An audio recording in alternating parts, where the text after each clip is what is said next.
सुबह आ गई थी मैं पल्लम के पेड़ों से पल्लम निकालने के लिए। मेरी एक फ्रेंड ने मंगवाए थे तो यहाँ पे पैक करके दे दिए थे मैंने अपनी सिस्टर के पास। उसके बाद हम आ गए थे खेतों में मक्की लगाने के लिए और जाते ही मीनाक्षी के ड्रामे शुरू हो गए थे। मम्मी के फ़ोन में रिचार्ज खत्म था तो यहाँ पे रो रही थी और बोल रही थी दीदी रिचार्ज करो, और मेरे को इतना परेशान कर रही थी। तो यहाँ पे इसको मम्मी से गालियाँ भी पड़ गई और गुस्से में इसने मेरी वीडियो ही बंद कर दी। मुझे लगा अब तो शांत हो गई है मम्मी की गालियाँ सुनने के बाद।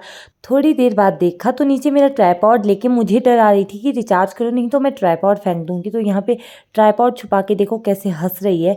उसके बाद पता नहीं इसके दिमाग में क्या ख्याल आया जो यहाँ पे काम करने लग गई थी। यहाँ पे हमारी मक्की का बीज भी खत्म हो गया था। मैं चली गई थी घर मक्की का बीज लाने के लिए, क्योंकि बीज की जिम्मेदारी मेरे ऊपर थी तो मुझे ही जाना पड़ा।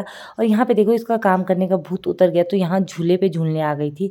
उसके बाद यहाँ पे ये मेरे पैर पड़ के बोल रही थी कि दीदी रिचार्ज कर दो, रिचार्ज कर दो। इस साल के राजमा हम लगाने वाले हैं लेकिन पिछले साल के अभी भी पेड़ों पे ही मौजूद है।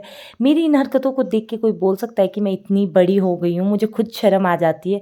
यहाँ पे मेरी चप्पलों का गलत इस्तेमाल हो रहा है। भगवान भगवान क्या करेगा जब माँ के हाथों में शक्ति है। उसके बाद यहाँ पे देखो कैसे मिट्टी से खेल रही है। इस बंदर जैसी शक्ल वाले को मम्मी ने इंसान बना दिया और ये अपनी शक्ल देखो कैसे देख रही है। और यहाँ पे मेरे पैरों की हालत देखो। यहाँ पे मम्मी ने घास बांध के दे दिया था मीनाक्षी के पास गाय को देने के लिए। इतना काम भी कर सकती है ये। उसके बाद सारा घास बांध के हमने साइड में रख दिया था और घर से मंगवाई थी मीनाक्षी से रोटियाँ, क्योंकि हमें भूख लगी थी। तो यहाँ पे आ गई थी रोटी और सब्जी, और ऐसे खेतों में बैठ के खाने का ही मज़ा ही कुछ और है। मतलब कैसा भी खाना हो टेस्टी लगता है। और यहाँ पे हमारी लड़ाई फिर शुरू हो गई थी। ये सुन नहीं रही थी मेरी। उसके बाद ऊपर वाला झूला खोल के हम नीचे झूला लगा रहे थे, क्योंकि उस वाले खेत में हमने मक्की लगा दी थी।